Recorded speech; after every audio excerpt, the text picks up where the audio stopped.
Sir ಹಾಗೇನೆ ಈ ಮೂವಿನಲ್ಲಿ ಒಂದು ದೊಡ್ಡ ಶಕ್ತಿನೇ ಇದೆ ಅಂತ ಹೇಳ್ಬೋದು. ಯಾಕೆಂದ್ರೆ ಈ ಮೂವಿನಲ್ಲಿ ಆಕ್ಟ್ ಮಾಡ್ಬೇಕಾಗಿತ್ತು ಅವರು. ಕಾರಣ ಮೀನ್ ನಮ್ಗೆಲ್ಲರಿಗೂ ಕೂಡ ಗೊತ್ತಿದೆ. ಅಪ್ಪು ಸರ್ ಆಕ್ಚುಲಿ ಈ ಮೂವಿನಲ್ಲಿ ಆಕ್ಟ್ ಮಾಡ್ಬೇಕು ಅಂತ ಹೇಳಿ ಹೇಳಿದ್ರು. ನೀವುನು ಕೂಡ ಅಪ್ಪು ಸರ್ ಜೊತೆಗೆ ರಾಜ್ಕುಮಾರ್ ಅಲ್ಲಿ ಮಾಡಿದ್ರ, ಜೇಮ್ಸ್ ಅಲ್ಲಿ ಮಾಡಿದ್ರ.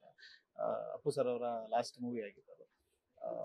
ಸೊ ಅಪ್ಪು ಸರ್ ಅವರು ಆಕ್ಟ್ ಮಾಡ್ತಾರೆ ಅಂತ ಹೇಳಿದ ತಕ್ಷಣ ನಿಮ್ಮ ಒಂದು ರಿಯಾಕ್ಷನ್ ಹೇಗಿತ್ತು? ಮತ್ತೆ ಸರ್ ನೋಡಿದಾರಂತೆ ಈ ಮೂವಿನ, ಸೊ ಅದ್ರ ಬಗ್ಗೆ ಹೇಳ್ಬೇಕಂದ್ರೆ ಸರ್.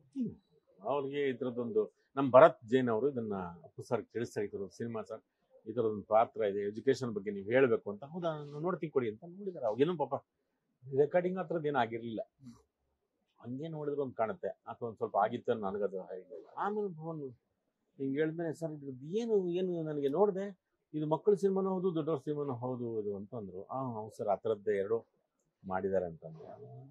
ಸರ್ ಯಾವ್ದ್ರ ಬಗ್ಗೆ ಅಂತಂದ್ರು, ಶಿಕ್ಷಣದ ಬಗ್ಗೆ ಒಂದಷ್ಟು ಹೇಳ್ಬೇಕಾಗುತ್ತೆ ಸರ್. ನೀವು ಶಿಕ್ಷಣ ಯಾಕೆ ಬೇಕು, ಶಿಕ್ಷಣ ಅದನ್ನ ನೀವು ಹೇಳಿ ಚೆನ್ನಾಗಿರುತ್ತೆ ಸರ್, ಅದು ಡಿಸ್ಕಸ್ ಮಾಡಿದ್ವಿ.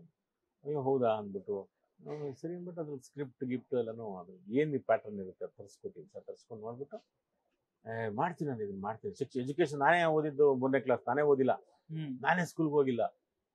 ನನಗದು ಇದೆ, ನನಗದು ಹೇಳ್ತೀನಿ ಅಂತಂದು ಒಪ್ಕೊಂಡ್ರು. ಆಮೇಲೆ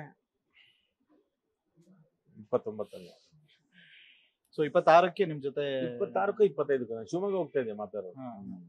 ಮಾತಾಡಿ ಹೇಳಿದ್ವಿ ಅಂತ ಮಾಡ್ತೀನಿ ಸರ್.